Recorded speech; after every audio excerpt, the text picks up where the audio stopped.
A major breakthrough in a temple theft case, Basar police have arrested 3 accused persons and recovered stolen valuables including a silver crown and ornaments measuring around 1.48 kg.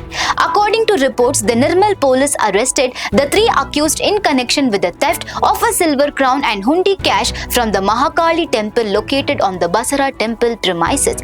The accused were intercepted at Basara railway station while they were allegedly travelling towards Maharashtra. The accused have been identified as Pallapu Yedukondalu from Guntur district in Andhra Pradesh, who is reportedly involved in around 25 theft cases. Gaini Kiran alias Ramakrishna from Nizamabad district, who has about 20 cases against him, and Kodam Anand from Solapur, Maharashtra, who is alleged to have handled the stolen property. Superintendent of Police Dr. G. Janaki Sharmila stated that police recovered 1.22 kg of silver crown pieces, 260 grams of silver anklets, 16,000 rupees stolen from the hundi, and a mobile phone. Acting on specific inputs, police apprehended the trio on July 2, 2026 while they were travelling on the Kacheguda to Nagarsol train. Officials said the Kodam Anand was allegedly transporting the stolen crown to Maharashtra's Nanded.